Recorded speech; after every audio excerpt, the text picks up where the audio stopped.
Pulling off consent agenda, Brian? Scott Rigby. Good day. Well, good morning and welcome to the City Council workshop. Not much, I wish I did. We have a busy visiting group, don't we? If we could get everyone to take their seats, we will start our council meeting. So let me call the meeting to order, and the first item is to approve the minutes of the May 21st, 2019 meeting. Any changes or corrections? I move that we approve the May 21st, 2019 meeting minutes. Second. We have a motion and a second. All those in favor say aye. Aye. Opposed? Motion passes unanimously. Consent agenda items 1 through 12. Any items need to be pulled for discussion or clarification? Councilmember Fry. Thank you. I would just like to point out that item 7 is my childhood home. It's still standing? Believe it or not, yes. No action here. I'd just like to recognize it. Is it appropriate, were you doing this for a sanitary sewer project? You had to go there. I never should have said anything. Oh, my. So I would move that we approve consent agenda items 1 through 12. Second. We have a motion and a second. All those in favor say aye. Aye. Opposed? Motion passes unanimously. That did not include a plaque in front of Brian Fry's childhood home. Council member appointments. Any appointments today? Any comments? We will need to suspend today's council meeting until after the workshop because we have an executive session. So at this point in time, we'll just simply suspend the rest of the meeting and move it over into workshop and hand it off to Bob. Thank you, Mayor. We have 3 items for you today. 2 of them are part of extensive planning processes. The first one has to do with the Clapp Golf Course and the possible transformation of that course into some other regional park amenity. And so with that, I'm going to start the presentation with Troy Houtman.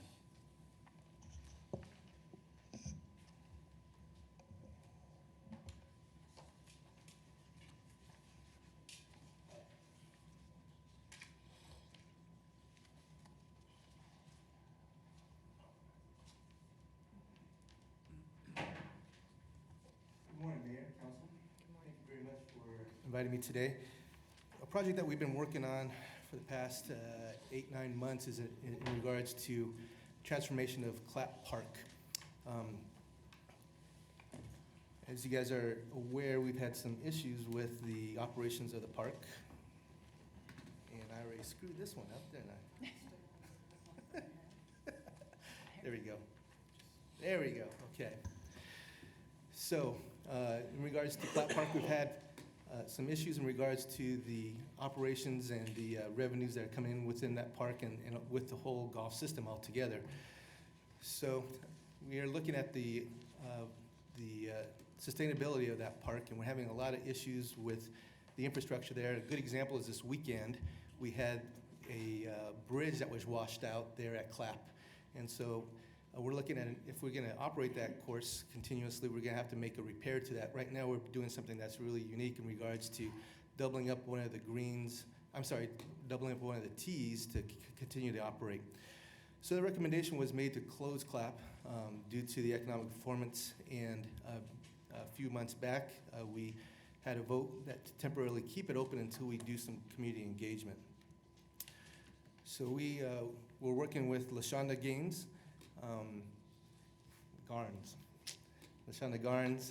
from WSU, and we put together a plan to do some community engagement with the community. We appointed an 11-member transformation committee that was able to connect with a lot of stakeholders in the community in regards to finding out what some ideas could be in regards to transformation of the golf course into a park. We also hired Confluence with a small contract to help us come up with ideas of what this transformation could look like. They have some experience in regards to working with other projects, and we've seen some of their work in the past, and we thought that would be a great idea to help us look at some of the other ideas across the country. It's not uncommon that we're seeing a lot of our golf courses across the country close and turning into parks. So we have a quick little PowerPoint that we're going to transfer into and give you guys a look at what some of the ideas were that were presented to the transformation team, and that this is what kicked off a lot of the work that we were working on. So now I need to go to the drive.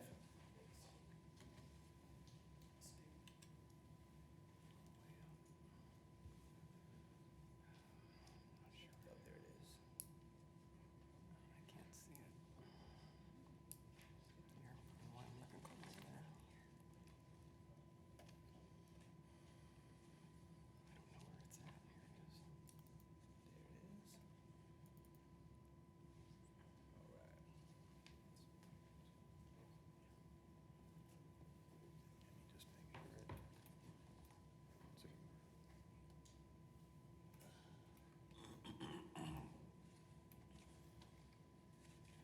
Well, good morning, everyone. PJ Novick with Confluence. Here to present, I'll go through this relatively quickly. Don't want to waste too much of your time at this. We're a landscape architecture and urban design and planning firm. I'm in the Kansas City office, and we've had the opportunity to work on a couple of golf course rethinking renovations with that. And so what we did first was, just want to, it's going to be a little clumsy here to have to do this. Site analysis, we just went and looked at, the daily traffic along Harry, the daily traffic along Oliver, views, tree cover, et cetera, et cetera. With that, we also just did a quick little market analysis. This circle you see here is a 1 mile radius around the park. And really what we wanted to do in this is just take a look at what other recreational facilities are offered in the area. So the idea of just not doubling up and maybe offering some unique opportunities within this park was what that was for. As we come down, site opportunities and constraints predominantly around the park. It's obviously commercial. There's some various density residential. There's also some public use, the elementary school, a church, and then obviously there's a lot of 100-year flood zone and 100-year and 500-year flood zone. So that starts really telling us a lot about the opportunities we have in the park here. A couple examples. This is a project that we actually served as the planners for the city of Prairie Village. This was a kind of a public-private partnership between the city of Prairie Village, the Johnson County Parks and Rec, and a developer by the name of Van Trust. They came in, this was a total acres of 136 acres. What they did was the Van Trust bought the old golf course. They ran it for 3 years, and then they came in, and when they closed it down, they basically coordinated a development opportunity with the Johnson County Parks Department and the city of Prairie Village. The city of Prairie Village owned the land. They donated the land to the Parks Department. They also donated $6 million worth of funding from the sale of the property and future TIF money to develop this first phase, and it opens up in about 2 weeks. And then with that, the developer then, how they were able to make this work, as you can see here, you'll go down here, there's a lot of, we've got some, there's an inn, there is an apartment complex, there's single family housing, and then there's a senior living component here. And then the rest of what you see around the entire thing, I'll go back up here, is the parkland. So there's a grand lawn, there's an activity center, there's trails, but really the opportunity, the public-private partnership in this really allowed this to really work out well. The ponds were expanded because there were water problems to the south of us that we were able to solve for Overland Park. So it's just one example of what can be done with a golf course that's underperforming. Another project, this is Lake Olathe. This was a golf course in the city of Olathe, underperforming. It was shut down about 5-6 years ago and was only used for open space, very few trails. We came in and reimagined the park with them. We just did one side of the park, but this comes in. There's a swimming beach with a water slide. There's multi-use trails. We've got a marina and boat docks. Waterfront Special Events Center seats about 180 in the round, so that's a revenue-generating product that the Parks Department uses. Very large, some lakeside pavilions, a 1,800-foot water feature with botanic garden. We've got large group shelters and amphitheater lawn with that. So this was all paid. This was all done with. This is a sales tax option with the city of Olathe, and this actually opens in 2 weeks also. So that kind of gives you an idea of a couple golf courses in the area. We also looked at, these aren't golf courses, but just some other interesting things that are happening within the region. This is the Oklahoma City River Sport and Sand Ridge Sky Trail. It's pretty intensive project, but just the idea of opportunities where there are user-based fees that can come and help support something like this. Tulsa, down in Tulsa, the Oklahoma, the Gathering Place is a huge project. bigger than this, but I think it's got some interesting aspects that it really is something that offers you things that you can do on a multi-visit or come back and do again and again, where there's, the interactive water features, there's a water maze, there's ponds and beach space, recreational courts, there's a skate park, gardens, nature trails. And Leander, Texas has this is called the Quarry Splash Pad in Zilker Park. It's just a very large, splash pad, just the idea, again, of a multi-generational thing that, young kids can come in with their parents, with their grandparents, and, come back again and again and again. Then in Allen, Texas, this is Waters Creek. This is an interesting mixed-use development. It's got some interactive public art. It's got a variety of retail options, so the idea that you could have restaurants, perhaps open space, and then up above there's some residential lofts, and it's really all circled around the water feature portion of this. And Park Place in Leawood, this is about 119th and Row. This idea, it's a mixed-use area. It's got a small central courtyard you see down here that is on the lower right. That is actually artificial ice that they bring in the fall and through the winter months. And then when they take that off, the picture directly above that is the turf grass, the artificial turf that's under it. So again, it's a central congregating space that can be used throughout the seasons to give people a reason to come back again and again and again. Now we'll get to Clapp Park. Total acreage is just under 93 acres. Of that, there's floodway and there's floodplain, but really it brings the developable area down where you see here in orange of 52 acres. With that, there's really three parcels, if you will, divided by the waterway. We've got Area 1 is 35 acres, we've got Area 2 is 7.5, and Area 3 is 9.4. With that, starts telling us these are the green areas that are potential opportunities to re-envision the golf course. We've got some opportunities also for some potential pond locations, which would be an aesthetic element and a crowd, an area for people to come and enjoy the park, but also potentially help with flooding and water quality within the park. And then as we look, we've got an existing entry here, and then we've got an opportunity to have a cross intersection across Oliver. So that starts telling us that might be an opportunity as far as roadway infrastructure goes and access to the park. Then potential development locations. This is really kind of the area that to us, if you're going to do any type of more intensive development, if it's a two-story multi-use, or if it's just a small retail establishment, that's really seems to be about the best place to start looking for something like that. And it really gives the opportunity that perhaps there's a way to bring funds into the park that help pay for the park improvements through development such as this. And I'll just go through quick. These are just some ideas we came up with. Dog entertainment is real big in Kansas City and other locations now. Perhaps there's a small restaurant that the neighbors could use and you could use in the park. The idea of mixed-use development, rental facility for equipment that you can use out in the park, maybe a senior social center to work well with the senior housing adjacent to us. And we've got a special events center, an idea that you could have a wedding reception, a corporate event within the park, with beautiful views out to it, and that's dollars coming in. Maybe a small CrossFit gym and activities that can use the park as part of their activities. We've got a small cafe where you can pick up breakfast, coffee, perhaps a light lunch. Fire pits in the evening just to bring people to the park, in all hours. We'll talk about that later. The idea, perhaps, is there some other type of additional senior housing that could be considered in that area. The idea of food trucks, bringing in food trucks, so it's very minimal infrastructure to be able to do that, but the idea of reinvigorating and just bringing excitement and activity to the park. Especially event space, whether it's an amphitheater or just an open lawn where you could have small and medium-sized gatherings. And also maybe there's some small artist gallery spaces, maybe it's art incubators within it. Then as we come down, now we'll talk about potential opportunities for the recreation opportunities. So the idea of, this is what we're seeing a lot. Zip lines are still very popular. The idea of sand volleyball, fairly inexpensive to put in, but very high impact as far as usability and access. We've got perhaps the one golf thing that did come up in one of these reviews was maybe just a small driving range with that. Perhaps some water play within the area.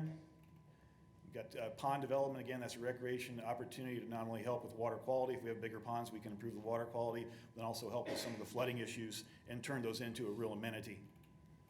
Then boardwalks across those ponds and decks just allow people to interact with the water. It's just a great opportunity to have a nice space to sit down and have lunch. Maybe a small amphitheater for special events. Perhaps it even has a view onto the improved ponds. Restrooms. Shelters, again, shelters are something that can bring in money and help fund certain projects in the park. Aerial playgrounds, we're seeing this a lot where you're up in the canopy of trees with that, so the opportunity to the kids to really interact and really see the park from a new vantage point. They have trails connecting in and through the park and into the neighborhood. They have a pump track where kids can ride on the a very high intensive gradient on their bikes. Really is an opportunity we see as a great opportunity, especially if we dig out the ponds. We're going to have some soils to use. Incorporation of environmental art, just something again for people that can come and explore. Ice skating rink is a possibility.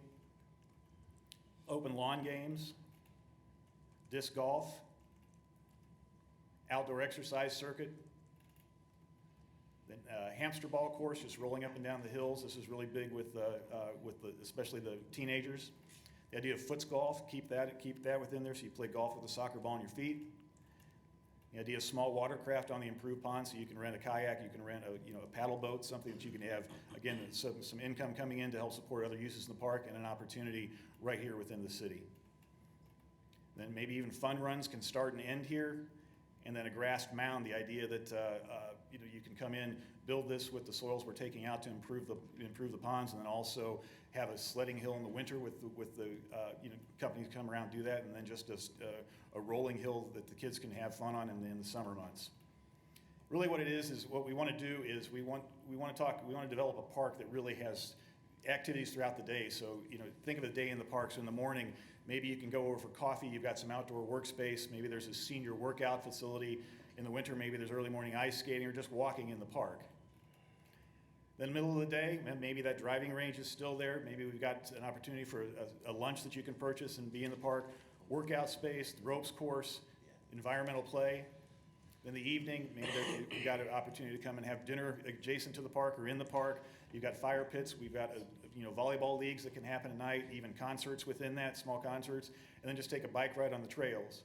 And then the evenings, imagine a movie in the park. You've got maybe Christmas, like a celebration of Christmas lights in the winter, a beer garden, opportunity for food trucks. Maybe there's a small fair or carnival. But what it really tells you is the park is different from morning to noon to evening to night for all the residents. So it really has something to offer everyone, I think, is really what would make this just a great opportunity.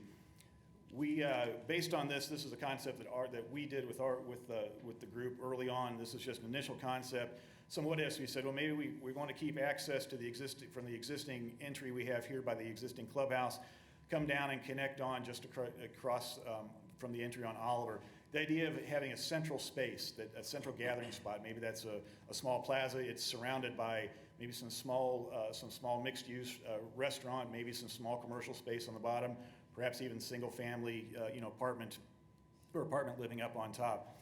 With that, then we've got, as we can see, we're improving the pond, so you really have a great view looking in at this real powerful corner here. Opportunity for a senior center through here. Improved ponds. We come down through here. We've got some parking around this central core, a boathouse amphitheater opportunity here that you could have and rent watercraft for the new ponds. You've got a maintenance building that would remain. Perhaps the sledding hill could be placed over in this area. Then we've got a ropes course that would be along and maybe even across some of the waterways. Destination playground down in this corner, and then the idea of maybe over here some type of dog park, and then we've got obviously trails rolling around. So that's just kind of one idea that we threw out there, and we ended our presentation. Daniel Burnham was the architect that was responsible for the Chicago World's Fair, and one of his quotes I've loved all my careers is that make no small plans, they have magic. No magic to stir men's blood, and probably themselves will not be realized. Make big plans, aim high, and hope and work, remembering that a noble, logical diagram, once recorded, will never die, but long after we are gone, be a living thing, asserting itself with ever-growing intensity. So just, I'll end on that note. LaShonda, you're next, I believe.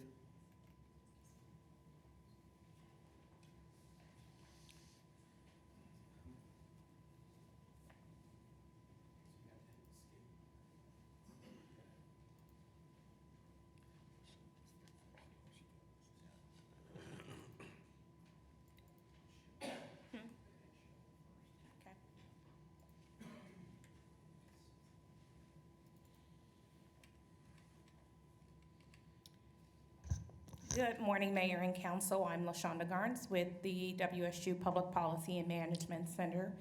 We were engaged to conduct the community engagement process so that we could get diverse perspectives in regards to what the community wanted to see in transforming the golf course into a park.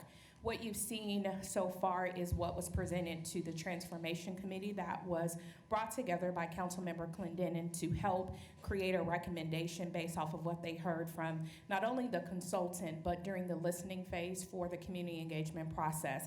And so what we did is we designed a community engagement process that would allow us to go out into the community to gather feedback from stakeholders, neighborhood groups, and those that live and play around the golf course, so that the Transformation Committee could then make a recommendation that was informed by the community that we serve, as well as the best practices that we have seen across other communities that have allowed them to transform golf courses into viable assets. We designed the community engagement process kind of a three-pronged approach where we listened, we focused in on the work that we were assigned to do, and we shared the information back out with the community so that they could see how their voices influenced the conversation. In that engagement process, we facilitated 8 community discussions, and those discussions were designed to go out to where people were already gathering. So we had 8 sessions where we met with the District Advisory Board. We held an open house event prior to the District Advisory Board meeting to allow people to come and go and to provide feedback on what they wanted to see in the park, as well as we did a presentation to the District Advisory Board. The presentation was really designed to talk about why we were here, and that really allowed them to understand the economic strain that was happening with the golf course system, the decision that had been made in the budget process in 2018, as well as what the mayor and council were looking to do with the park as we move forward.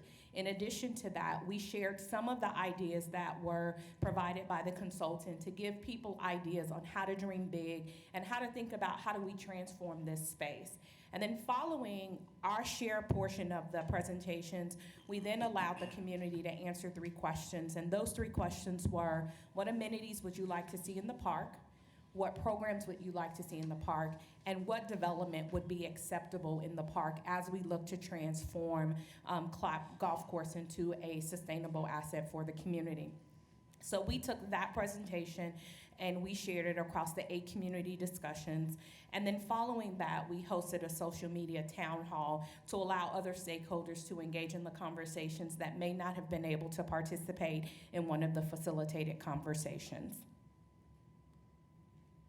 Some of the community feedback that we received during the facilitated conversations in the town hall are things about having some form of golf to remain at the park. There was a big conversation around making sure that the activities were affordable, that we did not outprice it for the community, but that we considered that as we looked at the activities to put into the park. There were things around dog parks, path trails, zip lining, and gathering places was another huge conversation that we heard continuously across all of the conversations that we held.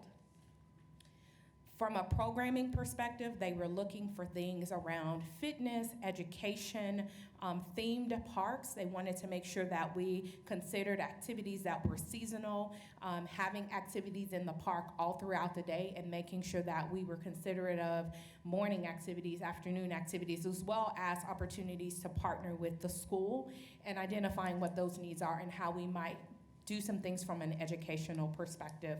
One of the things that they talked about that was more specific was how do we take Final Friday that's happening in our community today and bringing it into a neighborhood focus so that that neighborhood also could have access to those types of activities. And then development ideas that they considered went anywhere from an aquarium to food truck pavilions to having public spaces and rental facilities available to them, as well as looking for opportunities for low impact shopping, so more modular in the sense that you would build it up and then be able to take it down so that it was not a lot of brick and mortar that was put into the park and that they could still enjoy the green space. Following the community engagement sessions, what we did is we brought the information back to the Transformation Committee, and we allowed them to wrestle with what they heard from the community, what they heard from the consultant, and some of the best practice information that we share with them so that they could begin to draft a recommendation that we could go back out into the community to share. And the idea behind this is that we wanted to make sure that the community heard how their voices influenced the recommendation before we brought it back to the mayor and council for further conversation. But this was an opportunity for the Transformation Committee to reach out to their networks. This was an opportunity for the Transformation Committee to ask questions of the internal technical team that we had as well. And that technical team was comprised of people from WPD, from engineering, from stormwater, from planning, and from the city manager's office and neighborhood services to ensure that if there were questions about those things that were hot ticket items for the community, that they were addressed as they were thinking about the recommendation that they were going to make. We then transitioned into what we call the share phase, and in the share phase, what we did is we took out the draft recommendation that the Transformation Committee designed, and we took it out to the District Advisory Board, the Advanced Committee for the Planning Commission, and the Park Board. And this was the opportunity for them to say, yes, you heard our voices. This was an opportunity for them to give us more feedback before the Transformation Committee had to set their final recommendation that would come before you on today. So in thinking about their recommendation, we also asked the Transformation Committee the same 3 questions, and that is, what amenities do you really think would transform the park? What programs need to be available to the community, and what type of development would be acceptable? But we did ask the 4th question, what is your vision for the park? And so we asked them to really define what the vision was so that we can have some type of guiding point as they were talking through their recommendation. And what they came up with was they wanted to be a vibrant community asset and a destination offering unique settings and opportunities for both community residents and visitors. They wanted to maximize what was already there in the space. They wanted to embrace this idea of having a compatible use and development for development and programming in the park, and they wanted it to be family friendly. They wanted it to be an environment that was in harmony with nature. And so this was what guided the conversation as we started to look at what they heard from the consultant, and some of the best practices that they were looking at as they were starting to form their decision. The amenities that they really talked about, and this was their recommendation, was making sure that we would prioritize enjoyment by all abilities, and making sure that this park would be something for everyone to participate and enjoy. They talked about walk and bike trails and connectivity. How do we start connecting to the things that are already existing and bringing more people into the community and into that particular park? They also wanted an educational facility, and they wanted to look for outdoor learning environments, to name a few of those. From a programs perspective, they looked at outdoor activities. Fitness was a big conversation, both for all ages. They talked about the youth nature excursions, gardening and horticulture, and other activities that would allow them to really promote this concept of education. Development ideas went anywhere from a coffee shop to artesian retail space, rental and multi-use venues, as well as public-private partnerships to ensure that they could generate revenue to sustain the park or whatever this asset would look like after the development. And so PJ is going to come and share with you what we did is that we partnered with local architects to come in and take these words and put it in a form of a diagram to really kind of help bring together what the recommendations were from the Transformation Committee. Great. So what we did, we had at least one design professional on each of the 3 teams. It's interesting when we had 3 diverse groups that were totally separate during about 2 hours. And I think you'll see there's a number of similarities that come around, which is really, I think, quite interesting. So it's just coming up in the north here. So here's the existing intro. So this concept said, well, let's just come in with one entry into the park vehicular-wise. So we're keeping all of the, all of that heavier traffic in this location through here. The idea there could be some retail that looks out onto a plaza space, and maybe there's some steps that look out onto the green. A dog-friendly restaurant and bar. What that is, Bar K. It's one of they're opening a second one in Kansas City now. It's actually a facility. For $10, you bring your dog in. For another $5, you bring your 2 dogs in. You let them go within this enclosed compound where they have folks helping monitor your dogs, and you can pick up a Coke, you can get a sandwich, you can even get a beer and just socialize with other people. The dogs are down there, and on the weekends. 2 weekends ago, they had Golden Doodle Day, and they had 185 dogs in the picture. It was just crazy, and the amount of money that can come in is really impressive, and it's really, really popular. The idea then of open space over here with maybe some disc golf. Connection to the grade school was important to this group, and again, we have kind of 2 or 3 ponds that come down through the center of the park. Another neighborhood connection here. This was a destination playground, which is easily accessible from the neighborhood over through here. Again, something big, something that's something that is bigger than anything else in town that really draws people not only from this neighborhood but potentially from farther out. Then a pedestrian neighborhood connection through here, opening those views at this major intersection through here. A events venue on this side, so again, that's a place where you could have your wedding reception, wedding rehearsal. Boathouse where you can have small watercraft along the new pond. Amphitheater in the center through here with a nice view down to the lake. Trails all the way around, some canopy play, and then the opportunity, maybe there's a small educational facility that is somehow connected to the library. We didn't really solve that problem, but the idea that there could be some learning opportunity down in this corner. So in concept 2, this concept continued with the idea of keeping the existing entry and then coming across with a new entry at the exit cross intersection through here. The idea then that some parking was kind of held on the, not too far deep into the park through here, and then we have neighborhood connections through the trails. This is a special events center, so you've got some nice views to the green space. Again, a rental facility down in this corner.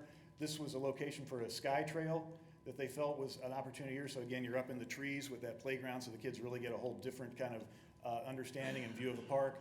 With the rental facility and boathouse down through here. Another new pond. We've got a large group shelter with parking on this end and then some opportunity for pickleball or tennis courts, neighborhood connections. This was just left as open space for the neighborhood here, so you can just come, take the dog for a walk or just walk out in the grass. Another neighborhood connection, and then over as we come through here, we've got an inclusive destination playground, so a nice large area that, again, would not be just a neighborhood draw, but a real community draw with that. And the final concept took a little bit of a turn with the access road through here, coming the same 2 connections. We've got a large group shelter with parking through here. We've got the neighborhood path connection here. Got a opportunity here for a dog-friendly restaurant and bar with parking here, so that activity is coming directly off, one of the busier roads, not through the neighborhoods, but then it has views down to the water. Then a buffer was important to this group through here, just to buffer that existing senior development opportunity here for an events venue with a small amphitheater. Again, a space where you could rent, that's a place where you could pull food trucks up into perhaps and have evening events, connections to the senior living. A kids zone sky trail, we thought that in this location might be an interesting working with the grade school through here. Adventure play on this side, so kind of starts making that kind of a nucleus of activity through here with some parking. And then trails and active use area through here, another neighborhood connection, small parking lot. And then through this area, through the existing trees, talking about picnic areas with fire pits. So whether they're gas fired or actual fire pits, the opportunity to bring people out, even in the slightly cooler months, just invigorate the park. More eyes and more activity in the park means there's more eyes on the park, and it really helps with just that idea that this is a great place to bring your family to.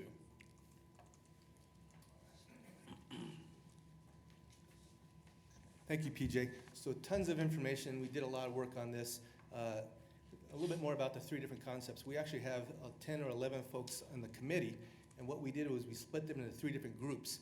And that way, we could actually get 3 different ideas that were not interdependent of each other. So I think we have some of the members of the Transformation Committee here today.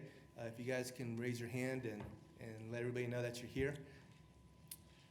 So these folks did a lot of work. They did tons of meetings with us. And if I can count the hours, I would say they probably spent a good 50 hours working on this project along with staff. So also want to thank PJ and LaShonda for the great work they did on this. So a couple things just to share with you guys on this. Staff it concurs with the philosophies and the ideas presented by the Transformation Committee. Staff recommends moving forward with closing CLAP and transforming the space into a park. And staff recommends developing a CIP budget for creating a master plan for this. So these are just ideas. These are thoughts that were put together from a lot of different catalysts of other ideas. We needed to get some other ideas from other communities ingrained so that these folks could see a lot of different ideas. And it was great to see these three different concepts come together. What was really interesting about it is that there are three different groups, but they came up with very similar ideas. And so these would be some of the basic foundations if we were to move forward with the park and with a master plan for this park.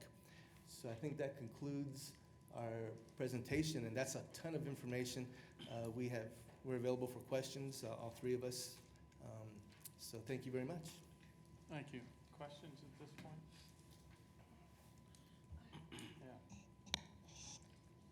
Yeah.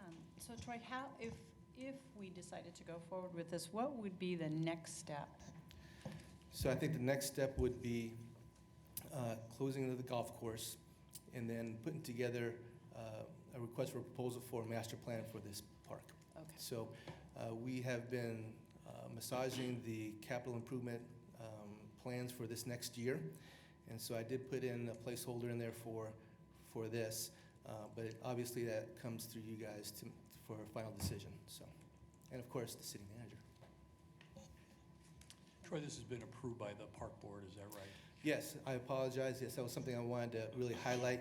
The park board was very involved with this. They saw the very beginning of the process. They were included in some of the meetings. They were included in the midstream as well as the very end. They saw this presentation about 3 weeks ago and voted unanimously to support the philosophies and ideas of transforming this golf course into a park. So more on the same lines as Councilmember Clayton was asking, we put a placeholder on it, so how long, what would the timeline look like? Like, it wouldn't be something that it'd be sitting there for 3 years waiting for funding? I suggested the earmarking it for 2020, for next year, Okay. to do the master plan. And if that was approved, then we would get that master plan done using a lot of the same processes we just did. So we would definitely want to get a little bit more community engagement.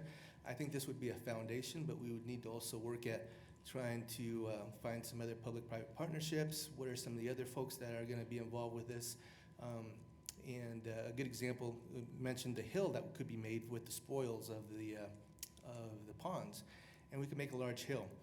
Snow Brothers, we were very successful in working with them this past year on the sledding events that we had over at the All-American Indian Center. They've approached us and they would like to operate 8 to 10 weeks, and then in the summertime we could use it as a mountain bike hill or whatnot. So there's a lot of ideas, and we would want to go out there and find other folks that would want to partner with us. Is there any other opportunities? And that could be built into the master plan. So once we get the master plan done, then it's a matter of financing it, and that's the next big question. So we wouldn't see a long gap and no utilization for the area? There could be. It just depends on how quickly we are able to get the funding for it. And obviously, we would be bidding for grants and other kind of financial support. In the meantime, our park staff is prepared to operate and maintain it as a park. It wouldn't look the same as a golf course. We would make some changes to it. But like I mentioned at the beginning, we have lost one of the bridges, and so we would need to make some changes on some of the trails, maybe take the sand out of the sand traps and some of the other things, but we could operate it as a park in the meantime and leave the disc golf as well as the foot golf in there as well. So it could be utilized as a big open space. We'd be doing the same scheduled maintenance, upkeep and everything? Not as intensive as the golf course, obviously, but we Right, would have, but- yeah, we would have. But more so like a park? We would have some mowing areas that would be mowed. We might leave some areas that are a little bit more natural. Maybe it's closer to the river and those type of things. So our park staff has already evaluated what it is that they need to do to operate this as a park. Okay. And we're prepared to do that. Yes, Brandon. Thank you, Mayor. Troy, this whole thing is an opportunity zone. Have we looked at any way of putting together something to get funding from that? So yes, we recognize that. We share that with a lot of folks, and I think this is going to be a part of the question with the master plan. Who and what and how can those folks be part of this as an opportunity zone? So I think we're going to hear a little bit more about that in the next presentation. But yeah, right now, these are just ideas and concepts of what we can do. There's tons of potential for this property, whether it stays a green space and becomes a great asset for that neighborhood and really brings up that neighborhood. That's what we're really looking for. Awesome. Troy, there was mention of some golf elements, you know, in the community outreach phase. Sure. But no golf elements made their way in on any of the plans. Right. Is there obviously no desire by the 11-member committee or anyone else to put a golf element in there? So I'll paraphrase from some of the things that they brought forward. I think they see that this property has a lot more potential in other areas than it does in regards to being a 9-hole golf course or a driving range. As you saw, it's going to split the park in half, and even more so when you look at the flood zones. And so, actually, we're reducing the space by 40%. So to have all the other activities in there that they want, golf was not a priority to the committee. Now, that could still be part of it, I suppose, but also speak in regards to the Golf Enterprise Fund, going back to the original idea of condensing all the golf courses from 5 to 4 will really help us out in the long run in regards to the Golf Enterprise Fund also. So I guess my next question would be, during this next phase, as we're waiting for the course to be transformed, could we keep a driving range or something open out there that would at least help us as we... I suppose we could, but that would take some capital dollars that I don't have right now. So transforming part of that, we'd have to do some grading, do some changing up there. So, but also the big concern and the question also is having the rest of the park active, and how would we segregate that part and making sure that the kids or folks don't get onto the driving range and then golf balls that are flying from the driving range going into the rest of the park. So those are some safety issues and concerns that we have as well. So some of the things that could help combat that, I would think, would be, instead of a typical driving range, that you only allow people to use irons and you give them targets like greens to hit to. Troy, what was the cost of the driving range at McDonald? Do you know what First Tee put into it? We spent roughly $500,000 to put in the driving range. Okay, thank you. But that's a full driving range, right? Right. So if you put something in less than a full driving range, where they're just basically using shorter irons. Right, you'll still have to net it, and we'll still have to staff it. So there's expenses to the Golf Enterprise Fund for that. And then I know there was some talk about maybe a par 3 9-hole course. I take it that didn't get much momentum. So there was some suggestions going through the beginning of this process, and I think it was several of the golfing communities that really talked about it. But when we talked to the whole community and when the Transformation Committee got together, it didn't meet their top priorities. Okay. Yeah, James. Mayor, so this was, and pardon me, I'm having a hard time today with my voice, but this was a pretty intensive process. There were people from the golfing community that came out very strong. They did want some sort of 9-hole presence there or something. As we got out into the community and we started going through the engagement process, it was very apparent that if we were to leave a 9-hole presence in the golf course, that it was going to limit the amount of space because of the floodplain that we had to program the rest of the park. And as we started talking about ideas, the community started really getting excited about this park being open for everybody. and being inclusive of everybody. And so I think that's why you see the direction that the Transformation Committee went. We definitely heard the people that want to have golf out there. It was impossible not to. They were very good at sharing their message. And we had some pretty tough conversations about that too. But the community as a whole, when they started seeing some of the ideas coming out of, and what they couldn't do if they had golf in the park, you know, I kept telling the community, what we're wanting to do here is make lemonade out of lemons. And as they saw that picture of lemonade, that started to look pretty good, you know, and they really wanted to have a taste of that. And so I think that's where we ended up. I want to thank members of the community. I want to thank members of the golfing community. Everybody came out and really worked well together. I think even some of the people that had ideas, we just can't incorporate over 50 ideas into one park.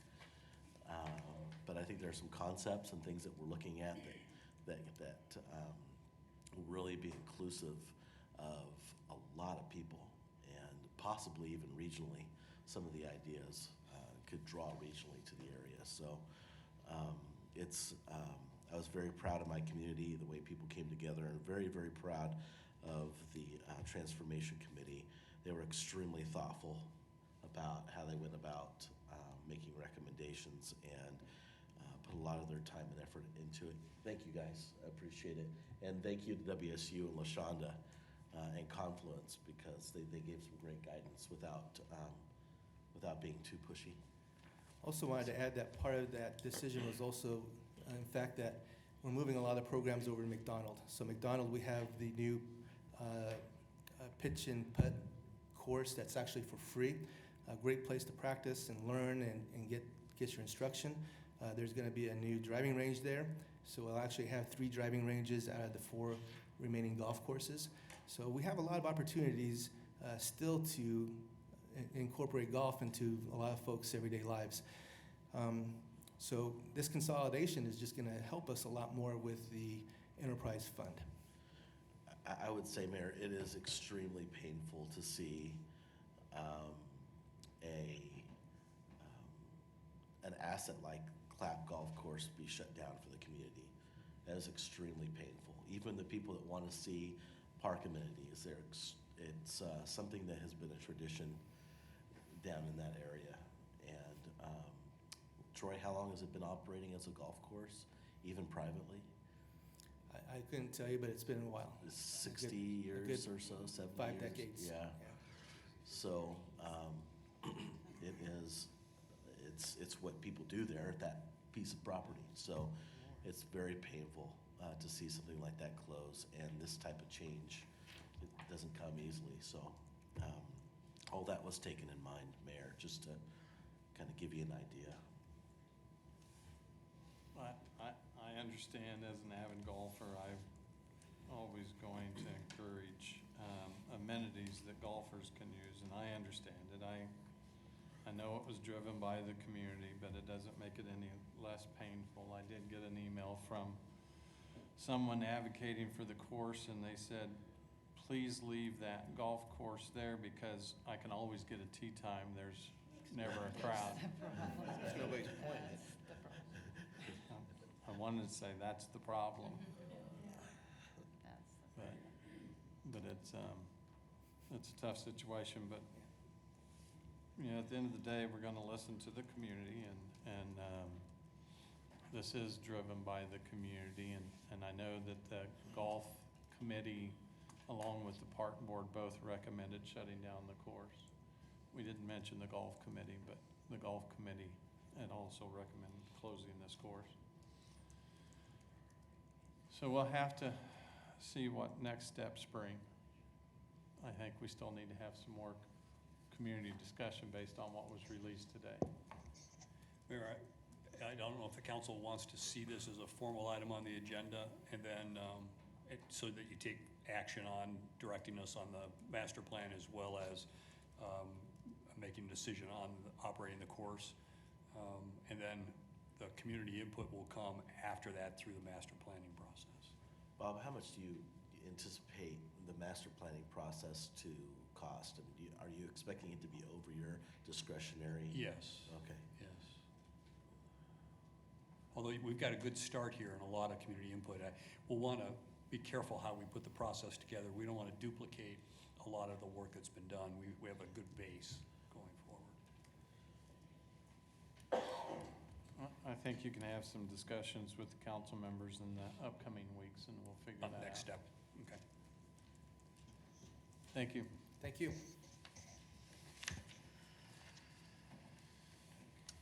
Mayor, the next item is one that we've all been waiting for, and again, has been long time in the making, much longer than even the CLAP discussions, and that has to do with our infill plan, which is called Places for People. Mary Hunt has helped guide this process, and she's going to step you through the recommendations that are coming before you. All right, well, good morning, Mayor and council members. I'm Mary Hunt with the Planning Department. Wichita Places for People is a comprehensive plan amendment. It's derived from our community investment plan that was adopted in 2015. And the comp plan, or the community investment plan, is the long-range policy document focusing on values, priorities, and the future development of our city. Now, while there may be recommendations and suggestions in this plan, including zoning, they are only that. They are suggestions to assist us in getting from where we are to where we would like to be. A plan like this provides guidance to our planning commission and governing bodies in making decisions about the changes to our land use and our transportation systems. So Wichita Places for People is one of these plans, and it's intended to guide decision-making as it reaches out about 20 years into the future. So why are we doing this? It starts with the community investment plan. So that image on the right is a cover from that plan that was adopted in 2015. And in it, it listed an urban infill strategy as one of our future land use policies. The plan guides spending decisions on infrastructure because we live in a world of diminishing revenues and fiscal constraints. So that comprehensive plan had some guiding principles, and they were to promote infill development, focus on our established neighborhoods, deliver services efficiently and more effectively, and most of all, taking care of what we already have, and building into that amenities that attract and will retain talent. And of course, providing a balanced growth both in the core of the city as well as the edges of the city. So the urban infill strategy created Wichita Places for People, and the vision of our comprehensive plan listed diverse neighborhoods and affordable housing choices. Values listed had that we'd have practical regulations and to take care of what we already have. So Places for People, the purpose there was putting people first, and by that, mostly through our transportation systems, more housing choices, connecting our neighborhoods to our commercial centers, having transportation options for everyone, having active nodes, or what are sometimes called centers, making value-added decisions, and taking advantage of all of that existing infrastructure that we've already paid for and that we continue to maintain. So here's the established central area. That red line is the area. It's about a 3-mile radius from downtown. The gold boundary is the city of Wichita itself. Those gray areas are our suburbs, other communities on our fringe. And then that yellow area in the center, that was the municipal boundary for Wichita right about the start of World War II. So just some quick facts. The ECA, or the Established Central Area, is about 38% of our land mass. It has slightly more than half of all our residents, as well as households. It still holds 2/3 of all our jobs and has slightly less than half of our retail sales right now.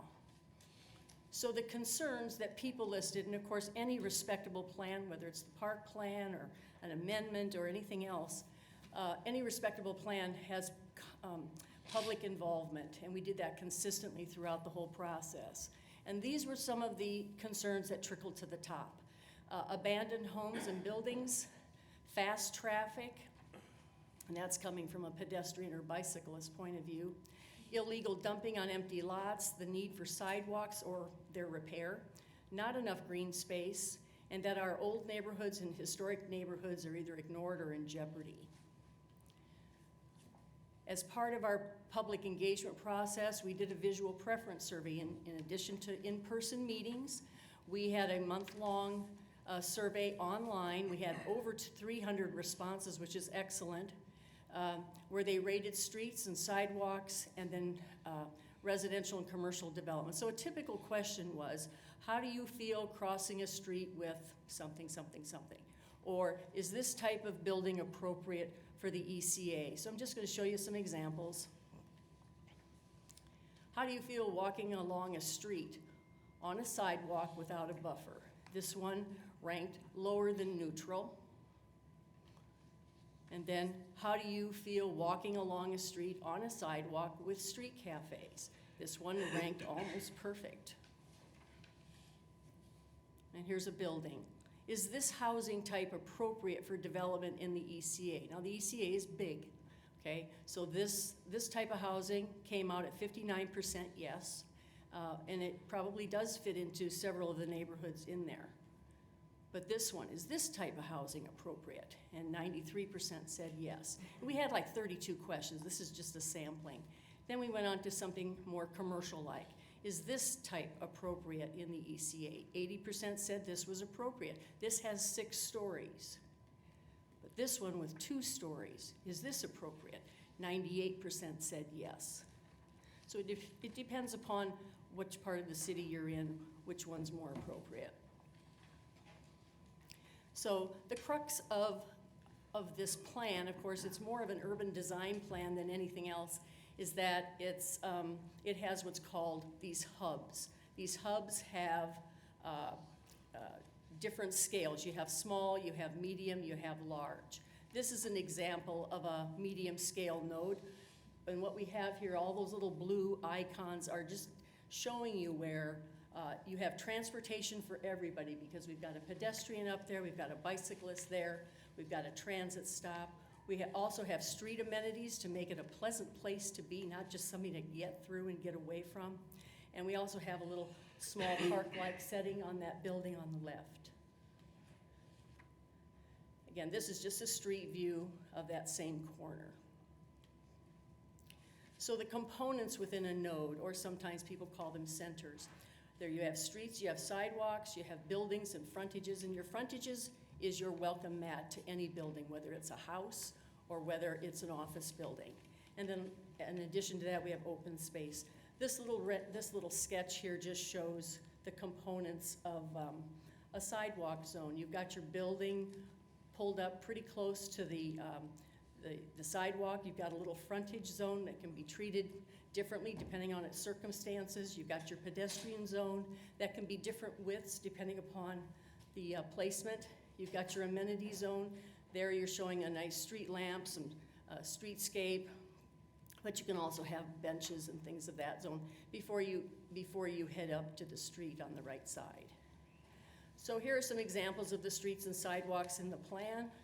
Again, they're designed to accommodate all kinds of users, whether they're on foot or on a bicycle, whether they're taking the bus or driving their car. It provides some visual interest, and it invites people to stay, to stick around, and hopefully in commercial areas spend their money. Up on the upper left is, of course, our Old Town. The one on the upper right is just a local street. I believe that's, I thought it was Salina. Down here in the lower left is just how a nice treatment on wayfinding that happens to be in Tulsa. The one on the lower middle, where it has left and it has right, it means the bicyclist goes to the left, the pedestrians go to the right, and separates those two activities. And then the lower right just shows some people crossing a street in a well-marked crosswalk. So buildings and frontages, you want them to be inviting, you want them to relate to the street. The one on the upper left is just a residence. It'll have a fairly deep front yard, but a fairly narrow sidewalk because of the treatment. The one on the right is an accessory dwelling unit on top of a garage. And then on the lower left, the lower level, we have some commercial and a little bit higher density residential, or a combination of both. And then we have examples of open spaces, whether they be active parks like on the upper right, where we have playground equipment, or we have passive park space, which is on the lower right, where there's no equipment, but still some nice green space and maybe walking paths and the such. So here's just another example. This happens to be Harry and Oliver, and we just had this presentation on Clapp Park, which is on the lower left quadrant of this intersection. And this is identified in our plan as a medium scale type center or node. And you can see in this photograph in the upper right, that's Harry, and trying to cross that and trying to make that a little more amenable to people who live there. It'd be great if we could, in addition to the wonderful ideas presented just earlier, if we could have a connection to these neighborhoods on the north side and the east side, so they too can access this park on foot if they wanted to. If they're within walking distance, it'd be great if they could walk there. So again, these are just some other renderings showing some examples of how this can all be treated. And then again, just examples how buildings can be related to the street, and we have transportation options for everybody. This one on the lower right is a picture of downtown Overland Park, which is just a couple of blocks. But every form of transportation exists there. So what's next? The recommendations in the plan, the suggestions are that you need some tools. So we want to examine the current zoning code. We want to remove known obstacles. We want to explore creating a land bank, but we need to customize it for this city.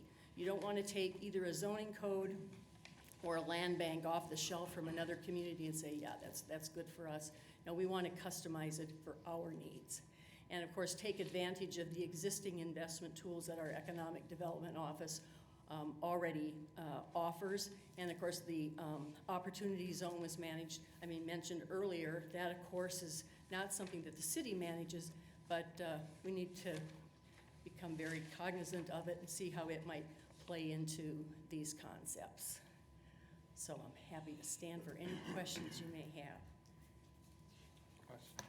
Yes. I think a relevant question for this time right now is, how much of this area is in a floodplain? How much of which area? The established Yeah, social the area. ECA? Boy, I can't answer that question today. I'd be happy I to, think happy to as get back to you, we look though. at developable land and developable opportunities, I don't know how much we want to continue to promote growth in flood-prone areas. Yeah, that's a good point. And this, I know you said it's about a 3-mile radius. Yeah, The demographics shift dramatically when you carry that eastern boundary all the way to Rock Road. And I don't know, last time I checked, I think Rock Road's about 5 miles from city center. yeah, it's not a perfect circle.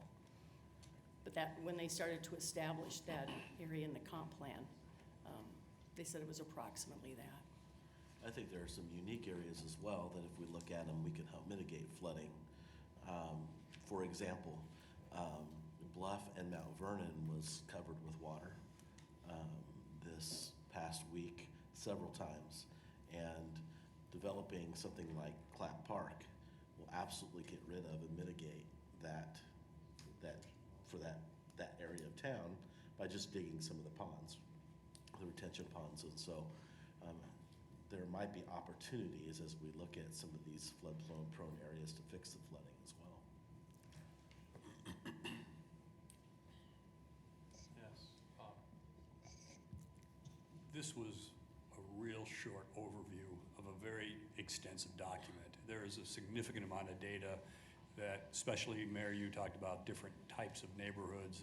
There's demographic information in here, talks about some of the neighborhoods that are struggling, those that are doing exceptionally well, and you can't treat this area as one single neighborhood or ones with similar demographics. But they do have unique needs. All of those neighborhoods have unique needs, and I think when you get down to talking about the nodes, for instance, in development at some of those nodes, it makes you think differently about commercial property and commercial redevelopment. I mean, at the end of the day, this is meant to be kind of a, master plan? Yes. This is a drill down from the comprehensive plan, specifically looking at the revitalization of our central core, and that was called out in the comprehensive plan, which also serves as a general planning document. So we're just trying to put more flesh on the bones for this specific area. And remember, the whole comprehensive plan is built around balanced growth. And in order to get the balanced growth, we have to take some actions in the central part of the city, or else we'll continue just to work and develop on our edges. And James, is this committee you sat on? Yeah, I was part of this committee. I know Levanta and some of the other council members showed up from time to time to sit in on the committee as well. And I don't want to mislead people. All of the cool things that we saw in many of these pictures You said it. are going to be driven by the private development. It's not like government's going to go out and start building these cool little nodes or centers. Right. The next step is what I consider to be a difficult one, and that is determining how the zoning code needs to be revised going forward. We want to try to remove some of the barriers to redevelopment, and that will take some creative thinking. It'll also mean that we have to listen to existing residents who I think are threatened by that concept of redevelopment and rezoning. And so it won't be a one-size-fits-all, and I know that's difficult when we're putting together a zoning code and one that's enforceable, but it will, I think that'll take a significant amount of work. Mayor, as far as government involvement goes on this, I would say that we need to look at what the regulatory environment is doing to hinder some of this type of development. What would be smart for us to relax our rules on, and what we can't. But I think that in my experience with at least one infill project down on Harry Street a couple, 3 or 4 years ago, some of the regulatory environment made it real tough for that business to expand. And so And the balances that's been driven by the community, just like what we adopted just a couple of weeks ago at 21st and Oliver.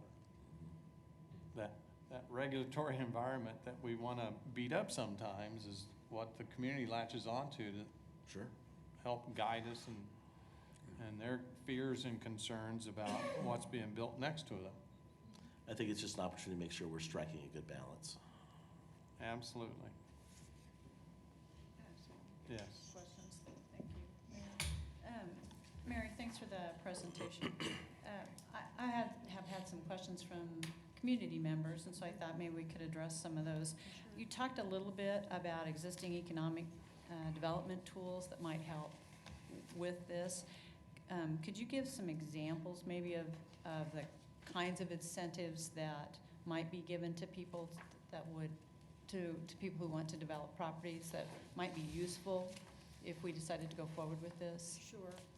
Well, in some cases, we may not need to use any of them. Sure. But we have business improvement districts, we have community improvement districts, there's tax abatement, things like that. Our economic development office over here in City Hall administers all of that. And we would certainly encourage people to explore the private sector to develop, encourage them to explore all that. And so that would be landlords and investors that could benefit from that. That's correct. That's right. Do you know of, as you guys were going through this development of this plan, do you know other places in the country that have done things similar to this? Yes. Actually, the plan has Appendix A that has all the precedent studies, but places like Well, first of all, here in Old Town and Delano, we have our own examples.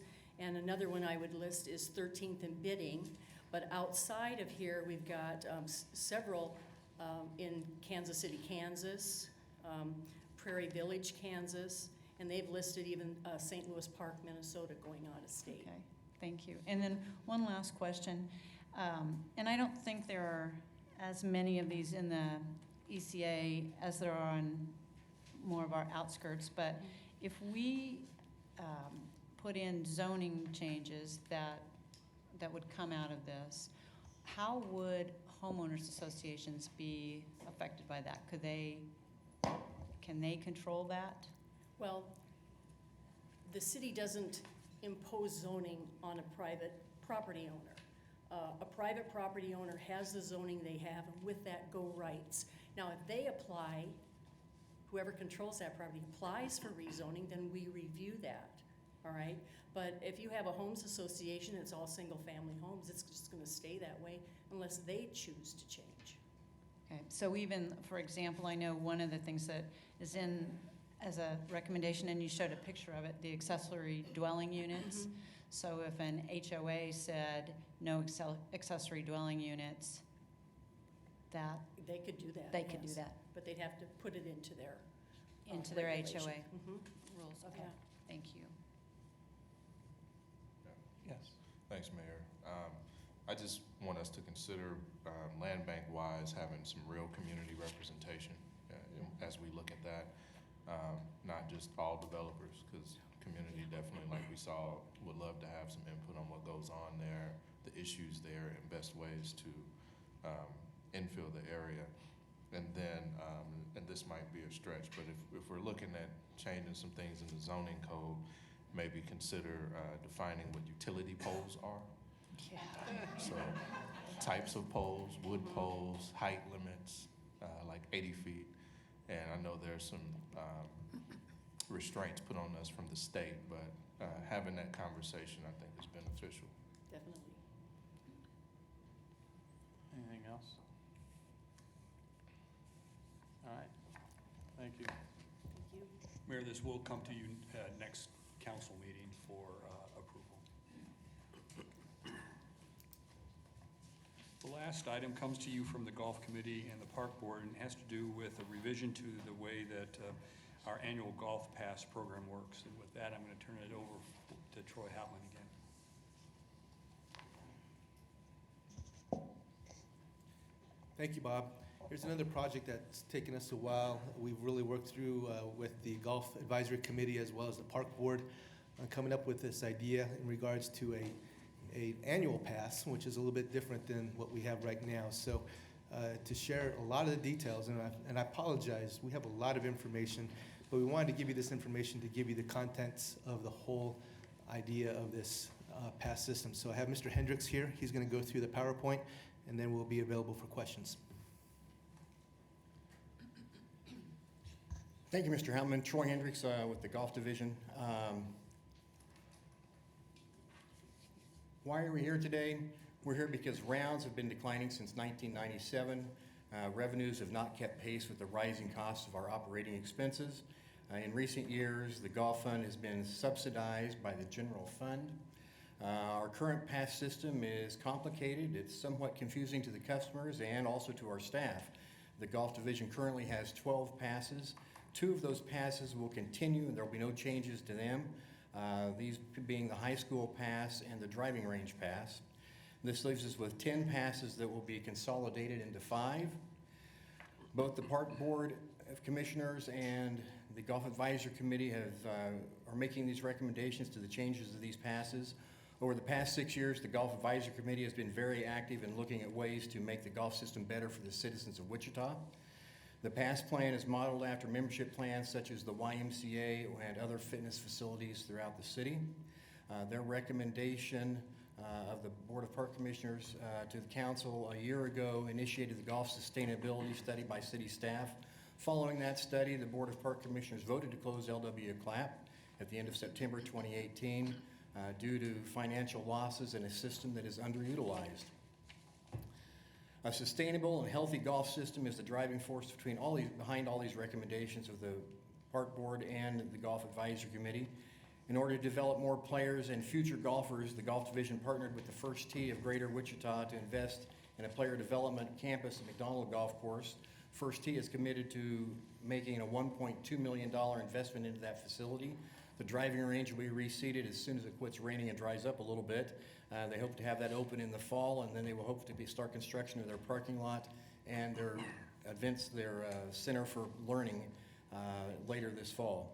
Other things that have been done to implement and stimulate rounds with the introduction of our Young Adult Pass, increased player development options specifically for women-only classes, and then we also implemented our Wichita Public Golf Course tournament program to meet the social needs of those in the golfing community. As you can see by this slide here, rounds have been declining since 1997 to the low of 138,443 in 2018. This table specifically looks at the last 9 years of rounds, which have declined on an average of 14%. When we put the golf sustainability study together a year ago, we were averaging a 1% decline annually. Our largest generators of revenue for the golf system are greens fees and season ticket sales, cart fees, and concession sales. In 2018, the season tickets revenue totaled $2,473,300, which was averaged $17.87 per round played. Our cart fees were $954,610 and averaged $6.90 per round played. And then our concession sales were $391,797 and averaged $2.73 per round. So those of you that are familiar with our actual rates, the $17.87 is a 39% or a 29% discount off of our regular greens fee. And then our regular 18-hole half cart fee is $12.50. So we aren't even making our normal fees when we take all the rounds and average them together. Discounted rounds. In 2010, 45% of our all rounds were discounted rounds, with 32% of those coming from season pass play. In 2012, we introduced some other discounts to try to stimulate more play. Those promotions caused the regular greens fees to drop from 54% in 2011 to a low of 47% in 2014. The Golf Division has changed how we offer other discounts now, starting in 2015. And as you can see that in 2018, our regular greens fees are back up to 53% of our total rounds played. This is important because this has helped us to maintain that $17.87 per round average. During this 9-year period, season pass rounds remained consistent, averaging 33%, with a high of 36% in 2016 and a low of 31% in 2013. The current pass system that we have, the break-even point is what we're going to talk about a little bit here, and I want to just go through this chart because there's a lot of information on it. But the break-even point for all of our passes is this column right here, which is column number 4. And the way we would do it, the way we calculate this is if I were to buy a 5-day single pass, I'm going to pay $655 for it. I actually do pay a reduced greens fee every time I play, and that reduced greens fee is $8. So I'm saving $17 off of a regular greens fee each time I play.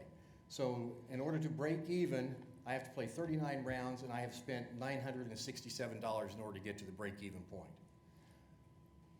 So what we have here is showing that a lot of our pass players are avid golfers. You can see here that the 5-day single passes average 91 rounds a year, 101 rounds for the 7-day single pass holders, and you can look at that on down. And then the column on the right is based on this average rounds played, how much money they have spent out of pocket to have that pass and to utilize that throughout the system.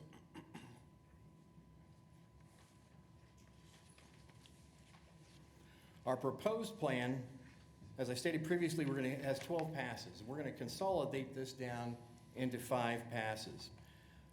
Those passes would be the student pass for 17 and under. The cost of that would be a monthly rate of $10 per person, or an annual rate of $120. Our senior pass would be for 62 years and older, and the cost for that would be $55 a month, or $660 annually. Our young adult pass, which we currently do have in the system, is going to have a change to it. We're going to change the age from 18 to 23, which it currently is, to 18 to 33, because we want to capture those individuals that are just getting out of college. They're getting established in the employment market. They're getting set in their jobs, and we want to keep them playing at our golf courses. Currently, it's from age 18 to 23, so we're really only having those kids play when they're at home from school in the summer. So we want to make a change to that one. Our adult pass would be 34 and over. That would be $100 per month or $1,200 a year. And then our couples pass would be $110 and $1,320 annually. The break-even point for these passes, it's going to be calculated the same way, but you got to remember, these passes now no longer have a copay greens fee. So if I buy an adult pass when I come in to play, I don't pay any greens fee when I play. All I do is I pay for my cart fee, or if I'm going to walk, then I just check in, get my receipt, and go play. I don't have to pay any greens fee anymore. So what we would do is we would take our lowest base greens fee, which is $25 on weekdays, divide the pass cost by that, and we have a break-even point of 48 for the adult pass, 12 for the student. Senior pass would be 26, couples 53, and the young adult pass goes up to 31. With the current pass system that we have, they're going to move into these type of passes, and the ones that would move into the adult pass would be the 5-day singles and the 7-day single pass. The break-even point on those two passes was 39 rounds and 48 rounds. The average rounds played by those players was 91 rounds and 101 rounds. And then on the student pass, the break-even point was 15 rounds. We're going to reduce that down to 12. 3 rounds is really not that much to consider, but we want to keep those young players playing at our golf courses. So we feel like that would be a great way to keep them. And that break-even point would then move up to, would be 12. The average rounds played by the youngsters last year was 22 rounds. Our senior passes would be combined into one. The seniors currently, to break even point, because they pay $175 for their pass, is 16 rounds. The super seniors, they pay $100, so their break even point is 9 rounds. So that would go up to 26, but they actually average rounds played by pass holders is 39 for the seniors and 27 for the super seniors. And then the couples pass would be our 5-day couple and 7-day couples, and their break even point would be 53. Currently, it's at 48 and 58, so we're kind of going right in between on those.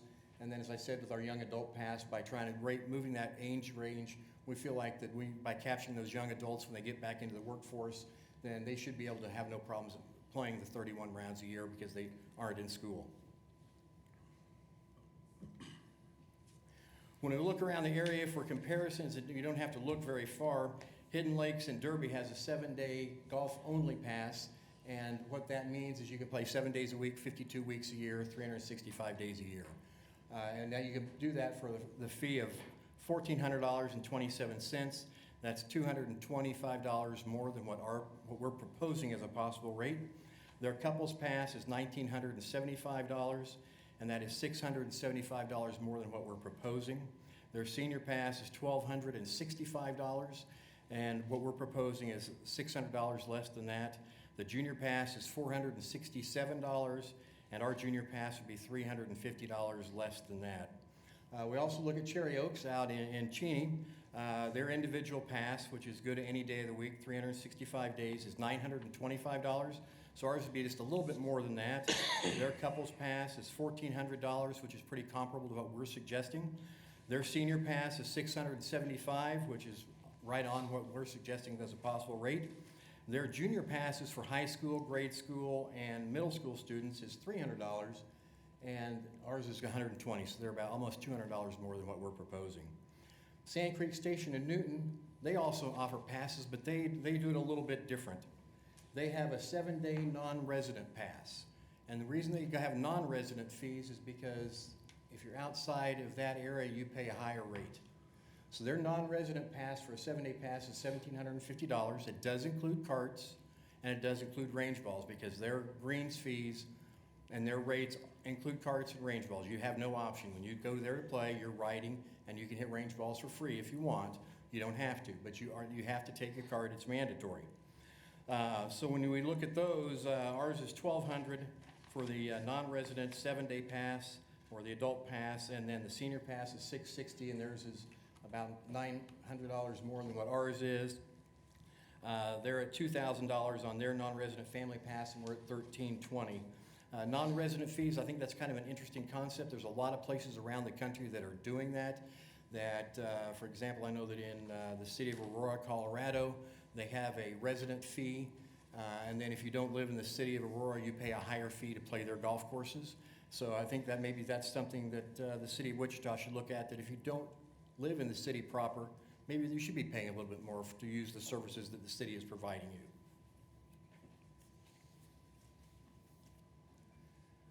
Additional considerations, we are suggesting a membership fee increase annually of 2% starting in July 2020. Going forward, that way we can try to keep pace with our cost of doing business goes up. When we work with budget, we're looking at about a 3% average increase annually, so this will help offset some of that increase so we can narrow that disparity. In 2018, January, we had a $2 increase, and $1 of that was allocated to our equipment replacement fund. But with this proposed pass plan, we would no longer have those additional greens fees, so we are recommending a $37 equipment replacement fund billing to all pass holders that would, with the exception of the student passes, and this charge would take place starting in November of 2019 and go forward annually. How would we implement this pass plan? We would launch the pass sometime this summer. We would have the passes would be sold online. The season pass agreements would be taken care of online along with the banking information. We are wanting to set this up as a pass plan that is billed annually or withdrawn from your checking account on a monthly basis. We have found that the millennials and the younger generation would like that better. They feel like they can work that into their budget easier rather than saving up to pay for the lump sum of the pass. We would transition our current pass holders into this plan as their passes expire. Insufficient funds and bank account changes, what we would do is through our current point of sale system, we have the way to generate these reoccurring charges. And so when we make those charges and it comes back as an insufficient funds or they've changed their bank account, then we would then notify them and we would change their pass back to a resident pass, resident rates, and then contact those people to work out whatever we needed to do to make sure things got worked out. Our marketing plan, we would still work with COP Media. We would use Facebook, Google display ads, YouTube, television, radio, email blasts, our mobile app, City 7, Nextdoor app, and golfwichita.com. This is an ad that we have already put together just to give an idea of what some of those would be. This is a 15-second commercial that could be used on television. It could be an email blast. It could be used on the Nextdoor, on City 7.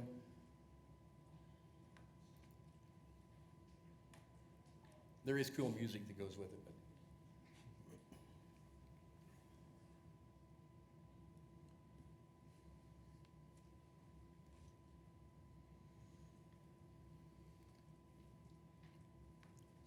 So at this time, I'd like to answer any questions that I'm capable of. Questions? A lot of really good information. Brian Fry? Yes, sir. Thank you, Mayor. Troy, I think I may have missed this. What are the current number of passes that we have? We have that on the slide here. I believe it's on, I don't think it totaled it. maybe I didn't.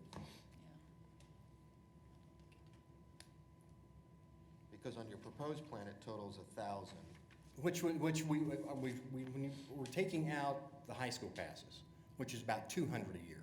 Okay, but total number of passes that we We're currently at have? 1,240 So- approximately right now, which includes the high school passes and the driving range So by passes. taking out the 200, you're saying you're going to convert all of them? That we'd anticipate we would. We might lose a few. We would hope that we would gain some that currently don't play at the golf courses that might come back and use these golf courses. Okay. And then how much were you planning on spending on the marketing plan? We're probably gonna be spending around $12,000 to thereabouts. And that would be just to promote the past plan? Yes. Okay. Would argue it also promotes golf, though. Yes. Thanks, Troy. I have a Yes. couple questions. So I think I might have missed this, but on the passes, so adult passes 34, the proposed, Yes, 34 and over. correct? The student pass is 17 and under. Seniors are 62 and over. Couples pass. The young adult is 18 to 23. 18 to 33. Okay, That is going to be a so change. That's a Currently, it's change. 18 to Okay. 23, and we capture those that are in high school. And so Okay. when you looked at, they were playing 22 rounds, those 22 rounds they're playing are in the months of June, July, and August when they're out of school. So by increasing it to 33 and raising the rate, we feel like they can still accomplish, break even at 31 rounds, but they're going to be, as they're getting established in the workforce, this gives them an avenue of a way to keep up and playing golf. Okay. And then on the additional considerations, that membership fee increase, so what do you consider a membership fee? Because that annual increase of 2%, yeah, no? That would be actually, that's the new pass. Okay, There's so, two ways of looking at it. Is it a pass or is it a membership? Really, you can, they're interchangeable. So in looking at it, it is a membership. Because okay, they're members of our golf course. I can't fight. And you're taking away all of the green fees by everyone that has a membership. Right. okay. And so so in 20, you're proposing here is in 2021 to have a 2% increase and then And then every in year 2022 thereafter. and moving forward. And then every person that has a season pass would pay this, in addition, this $37 equipment fee? Correct. So it's a one-time? It's a one-time fee. So really, our charges are $1,237? Right. Right, okay, all right. But what that does, that lets us do that billing separately, and then we can segregate that money. It's easier to track through finance and put that money into that equipment replacement fund, rather than having to do, we would collect those fees, then we'd have to do a journal voucher and transfer. I see, It would make it much cleaner, yeah. and I'm sure that finance and Mr. Layton would prefer that. Okay. And then one last question, on the implementation of going with online purchases only, I suspect that you have a sense that everyone will, the people that have those passes now are okay with that? We sell probably, of the passes we sell annually right now, because we sell them through our web store, we probably sell 40% right now through the web store. So it's a significant amount. We still have, most of the, a lot of them are still going to the golf course and buying, because that's the way they've done it since 1950s when they started the passes. Right, and it's just their So that's just the habit. way they've done it, and that's what they're used to doing. So when they come in, when we change, if we change, when they come in and want to pay, We have a lot of people that they will call down here, and we walk them through how to go through the web store and do transactions currently, and we do that on a daily basis. So Okay. we would continue to do that. Okay, And our staff would at the golf courses would know how to go about that as well too. So they could actually walk them through on one of their computers in the golf course on how to sell them as well. okay, thank you. The idea behind is when they're going through the web stores, we have the ability, since we're capturing your bank information, it is secure. We have a limited number of people that will have access to that information when it comes in and it's downloaded into a secure file, and only one or two people will have access to it. When we do it, if you were to fill out the forms at a golf course and send them in, you've got everybody that works at the golf course there. Whoever saw you fill it out and it's sitting on the counter while they're helping somebody else, a courier would bring it down, so he now has access to it. When he's out of his truck, if somebody broke into his truck, now they have all your, so this is a much more secure way of protecting everybody's information. Yeah, okay, thank you. Any other questions? Comments? That's it? Thank you. We will transition back to our council meeting. And we do have an executive session, actually two of them. One that's needed for about 15 minutes, one for 10. Why, it should put us right at 11:30. So I would move that the city council recess into executive session for a total of 25 minutes to receive information on 2 claims for damages pursuant to KSA 75-4319B2 for legal consultation with city attorney which deemed privilege in the attorney-client relationship, for potential litigation and legal advice. Both executive sessions are required to protect attorney-client privilege and the public interest, and we return back into session right here in this room at 11:30. Second? We have a motion and a second. Any other discussion? All those in favor say aye. Opposed? Motion passes unanimously. We'll clear the room and hold it here.